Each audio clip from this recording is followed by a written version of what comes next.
வணக்கம். பத்மகுமாரி ஸ்நேகிதி சேனல். இன்றைக்கி நம்ம பார்க்க போகிறது பார்த்திங்கன்னா மீன் குழம்பு, மீன் வறுவல். மீன் வறுக்கிறதுக்காக இப்படி கட்டிங் பண்ணி வச்சுருக்கேன். இது காணாங்காத்த மீன் தாங்க வறுக்க போகிறோம். நம்ம எல்லாமே இன்றைக்கி நம்ம முழுசாக தான் பண்ண போகிறோம். நாளைக்கு வெள்ளிக்கிழமை அதனால் முடிஞ்ச வரைக்கும் இதை காலி பண்ணிடலாம் அப்படின்ற எண்ணத்தில் தான். இப்போ நாம் இதில் என்ன பண்ணுவோம் அப்படின்னு பார்த்திங்கன்னா, புளி இருக்கு இல்லையா, ரொம்ப நேரம் ஆச்சு நான் இதை ஊற வச்சு. ஆனால் அடுத்தது பார்த்திங்கன்னா, இங்கே பாருங்கள், மீனுக்கு வைக்கிறதுக்கு தான் நான் தக்காளி பழம் 3, ஒரு பச்சை மிளகாய் இந்த சைஸில் ஒரு 4, கொஞ்சம் கருவேப்பிலை எடுத்து மஞ்சள் போட்டு ஊற வச்சுருக்கேன். மஞ்சள் தண்ணியில் ஊற வச்சுருக்கேன். இது ஊறிட்டுருக்கட்டும். அடுத்தது மீன் வறுக்கிறதுக்கான மசாலாவை பார்த்துடலாம். மிளகாத்தூள் காஷ்மீர் சில்லி பவுடர் 2 ஸ்பூனு. உப்பு பார்த்திங்கன்னா ஒரு சின்ன டீஸ்பூனுக்கு 1 ஸ்பூன் போட்டுக்கோங்க. சின்ன டீஸ்பூன்னா நம்ம மிளகு அளந்தோமே அதே இதில் தான் கொஞ்சம் போட்டுக்கோங்க. 3/4 1 போட்டுக்கோங்க. இது தேவையான அளவுக்கு மஞ்சத்தூள் போடுங்க. மஞ்சத்தூள் சுத்தமாக போடலைன்னா நமக்கு கலர் இருக்காது. இது பாருங்கள், சின்ன ஸ்பூன் தான். நீங்கள் பெரிய ஸ்பூனாக 2 ஸ்பூன் எடுத்து போட்டுறாதீங்க. 1 ஸ்பூனே அதிகம், பாதி ஸ்பூன் போட்டுக்கோங்க. அடுத்தது பார்த்திங்கன்னா, இந்த மசாலா நான் மீன் வறுக்கிற மசாலா பார்த்திங்கன்னா ரொம்ப வாசனையாக இருக்குங்க. நீங்கள் இதே மாதிரி எனக்கு மீன் வறுத்து சாப்பிட்டுட்டு எனக்கு கமெண்ட் பண்ணுங்கள். நான் பார்த்திங்கன்னா தேங்காய் எண்ணெயில் தான் நான் பண்ணுறது. வெங்காயம் நிறைய போட்டிங்கன்னா கல்லில் ஒட்டிக்கும்.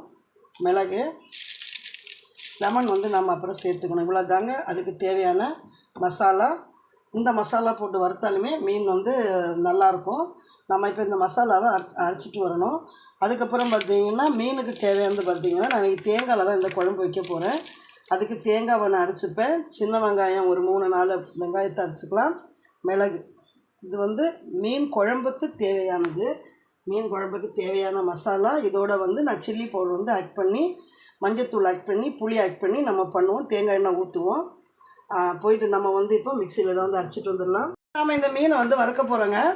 அரைச்சிட்டு வந்துட்டேன் நான். மசாலா பார்த்திங்கன்னா அரைச்சிட்டு வந்துட்டேன். பாருங்கள், நான் இது இப்படி முதல்ல ஃபஸ்ட்டு அப்ளை பண்ணிவிட்டு அதுக்கப்புறம் நான் உங்களுக்கு இப்போ பாருங்கள், இந்த மிளகாத்தூளை நம்ம நல்லா எடுத்து இப்படி தடவிக்கணும்.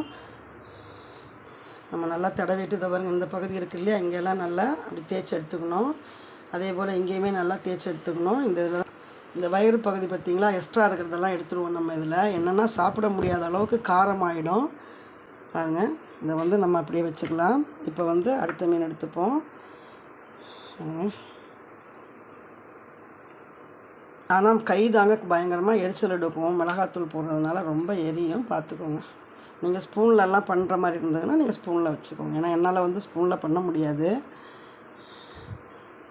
இந்த மாதிரி நம்ம எல்லா மீனையுமே புரட்டி, பார்த்திங்களா, இந்த இடத்துல நமக்கு காரம் பிடிக்காது. நம்ம இப்போ இப்படி பண்ணுறதுனால தான் நமக்கு மீனுக்குள்ளே நல்லா காரம் போகும், சாப்பிட்றதுக்கு நல்லாயிருக்கும். சரியா?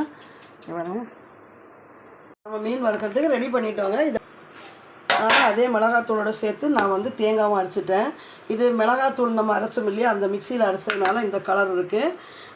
தேங்காய், அப்புறம் ரெண்டுமே எல்லாமே தேங்காவும், சின்ன வெங்காயம் 2, மிளகு அரைச்சிட்டு வச்சாச்சு. இப்போ அடுத்து நாம் என்ன பண்ண போகிறோம் அப்படின்னு பார்த்தீங்கன்னா, இந்த மீனுக்கு புளி ஊற்றிக்கலாம். ரொம்ப ஈஸியான வேலை தாங்க இது. நல்லா இதை கரைச்சி வச்சுட்டோம். இப்போ பார்த்தீங்கன்னா, இந்த தேங்காவை நாம் இதில் எடுத்து போட்டுடலாம். குழம்புக்கு தேங்காய் தாங்க. இந்த புளியை நல்லா புழிஞ்சு எடுத்துக்கலாம்.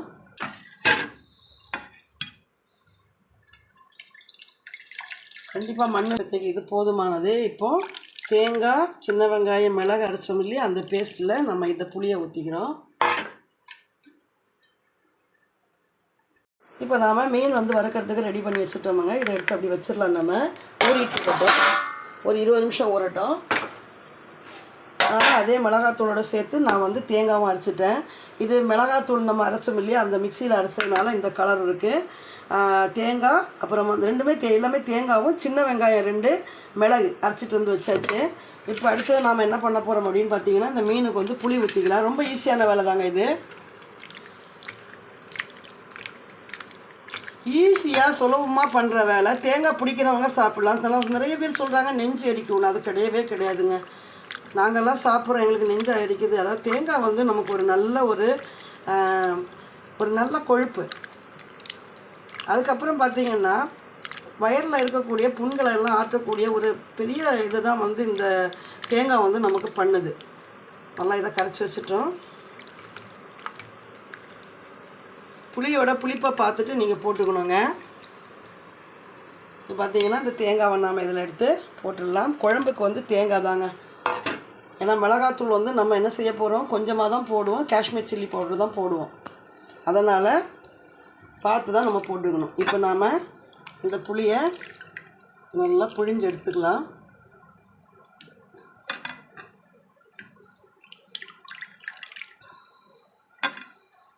வடிகட்டி வச்சு வடித்து போடணும் அப்படின்னு நினச்சிங்கன்னா வடிகட்டி வச்சு இது பண்ணிக்கோங்க.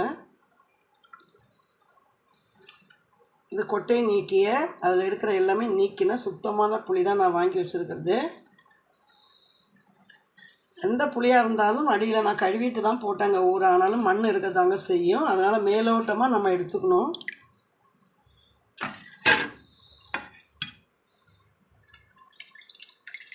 கண்டிப்பாக மண் இல்லாமல் இருக்கவே இருக்காது. நம்ம என்ன கழுவுனாலுமே அவங்க வந்து எப்படி காய வைப்பாங்கன்னு நமக்கு தெரியாது. பாருங்க, இதை வந்து நம்ம அப்படியே வச்சுருவோம். நமக்கு இப்போதைக்கு இது போதுமானது. இப்போது தேங்காய், சின்ன வெங்காயம், மிளகு அரைச்சோம் இல்லையா, அந்த பேஸ்ட்டில் நம்ம இந்த புளியை ஊற்றிக்கிறோம். இப்போ நான் இவ்வளோ கல்லுப்பு போட்டுக்கிறேன். கல்லுப்பு சேர்த்துக்கணும், மஞ்சத்தூள் சேர்த்துக்கலாம். இந்த அளவு மிளகாத்தூள் போதுமானது. ஏன்னா நம்ம மிளகு கொஞ்சம் சேர்த்துருக்கோம்.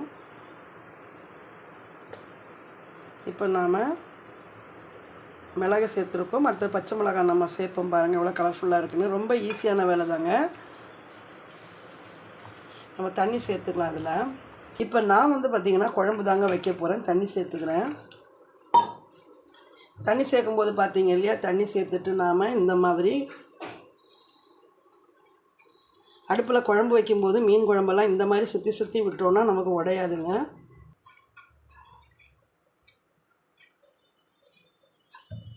இந்த மாதிரி நல்லா கலக்கிட்டு இன்னும் கொஞ்சம் தண்ணி சேர்த்துட்டு நம்ம உப்பு பார்த்துக்கலாம். முதல்ல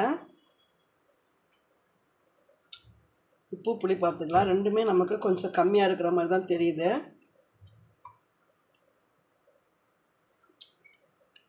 நான் கொஞ்சம் உப்பு சேர்த்துட்டு உங்களுக்கு சொல்கிறேன். நான் கொஞ்சமாக உப்பு சேர்த்துக்கலாம். இந்த அளவுக்கு நான் உப்பு சேர்த்துக்கிறேன். தண்ணி சேர்த்துக்கலாம் வேகிறதுக்கு. இது வந்து கொஞ்சம் நல்லா கொஞ்சம் சுண்ண உடனே நம்ம தேங்காய் சேர்த்து இறக்க வேண்டியதாங்க இதுக்கு. இப்போ பார்த்தீங்கன்னா இதுக்கு மேலே நம்ம என்ன பண்ண போகிறோம் அப்படின்னு பார்த்தீங்கன்னா, பாருங்கள் தக்காளி பீஸ் வந்து நம்ம இப்படி வச்சுக்கணும். இதுதான் பார்த்தீங்கன்னா பாருங்கள் 4 பச்சை மிளகாய் போட்டுக்கிறேன். அதனால தான் காரம் கம்மியாக போட்டேன் பாருங்கள். இந்த மாதிரிலாம் ரெட்டிஷ் தெரியுது. இதில் இந்த மாதிரி வச்சுக்கோங்க. இந்த மாதிரி கருவேப்பிலை போட்டுக்கலாம். ரொம்ப ஈஸியானது தாங்க இது. உப்பு புளிப்பு நீங்கள் பார்த்துட்டா போதும். இப்படி கலக்கிட்டு இப்படி வாயில் வச்சு கொஞ்சம் பார்த்துட்டிங்கன்னா உங்களுக்கு கரெக்டாக இருக்கும். அவ்வளோதான். இப்போ நம்ம இதை எடுத்து அடுப்பில் வச்சுக்க போகிறோம். பாருங்கள் நம்மளோட மீன் குழம்பு எவ்வளோ சூப்பராக எவ்வளோ கலராக வந்து நமக்கு ரெடி ஆகிட்டு இருக்குன்னு பாருங்கள். இதெல்லாம் ஒவ்வொரு ஊரோட கலாச்சார குழம்புகள் தான் நான் வச்சிட்ருக்கேன். இது வந்து கேரளா ஸ்டைல் தான். இது பார்த்திங்கன்னா தேங்காய், காஞ்ச மிளகாய், அப்புறம் வந்து சின்ன வெங்காயம், 2 மிளகு வச்சு தான் நான் அரைச்சேன். மஞ்சத்தூள் போட்டிருக்கோம், புளி ஊற்றிருக்கோம், உப்பு போட்டிருக்கோம், தக்காளியை கட் பண்ணி போட்டிருக்கோம், பச்சை மிளகாய் போட்டிருக்கோம், கருவேப்பிலை போட்டிருக்கோம். அவ்வளோதான். எல்லாத்தையும் அப்படியே பச்சையாகவே, இது வந்து பச்சைக்கறி அப்படின்னு சொல்லுவோம் நாம். அப்படியே கலக்கி வச்சுட்டு நல்லா கொதித்து மீன்லாம் வெந்ததுக்கப்புறமா கொஞ்சோண்டு தேங்காய் எண்ணெய் ஊற்றி இறக்க வேண்டியது தான். இது இப்போ நல்லா கொதிச்சுட்ருக்கட்டும். அடுத்து நம்ம மீனை ரெடி பண்ணிடலாமா? வறுக்கிற மீன் வந்து நான் ரெடி பண்ணோங்க.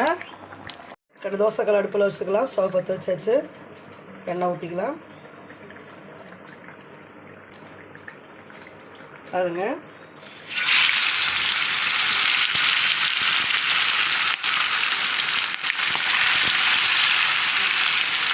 இப்போ வந்து வெடிக்கிறது பார்த்திங்கன்னா உப்பில் உள்ளதுதாங்க. உப்பில் மண் இருந்ததுன்னா இந்த மாதிரி தாங்க நமக்கு வந்து வெடிப்பு விழுந்துடும். இது வந்து நமக்கு வந்து சால்ட்டு தான். அப்படி இருந்து கூட பாருங்கள், நம்ம ஒரு 3 மூணாக போட்டு பொரிச்சுக்கலாம். நம்ம முழுசாக பொரிக்கிறதுனால 3 மூணாக போட்டுக்கலாம். நல்லா வேகட்டும். பாருங்கள், நாம் ஒன்றா திருப்பி போட்டுடலாம். நான் அதுக்குள்ளே மறந்துட்டேன். பாருங்கள், சூப்பராக வந்து உடையாமல் வந்துடுங்க நமக்கு. இங்கே பாருங்கள், போடும்போது கொஞ்சம் பார்த்துக்கோங்க. ஏன்னா ஆயில் வந்து தெறிக்கு மேலே.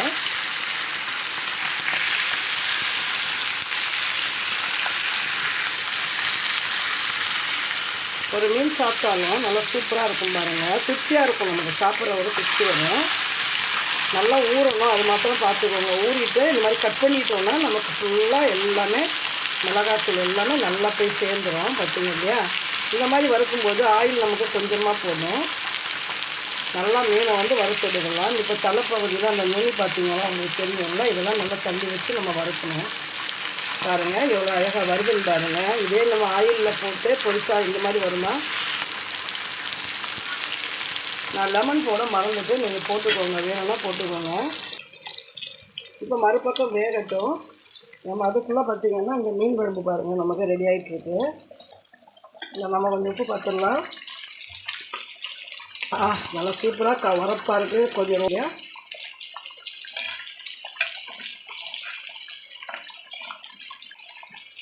இந்த அளவுக்கு நமக்கு குழம்பு இருந்தால் தான் சாப்பிட்றதுக்கு நல்லாயிருக்கும்.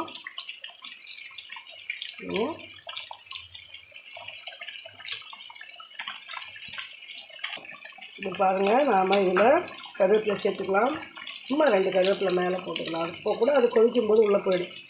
மீன் வறுத்தது தான், அதோட ஆயில் கொஞ்சம் நான் இதில் ஊற்றிக்கிறேன். அதிகமாகிடும், காரம் வந்து அதிகமாகிடும்.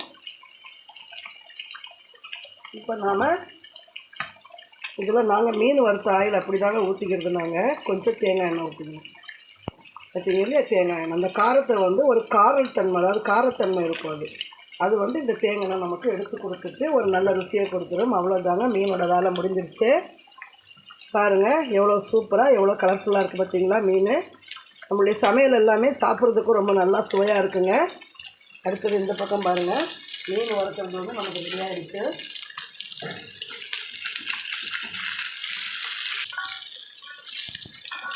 மீன் வறுவல் ரெடி ஆகிடுச்சு.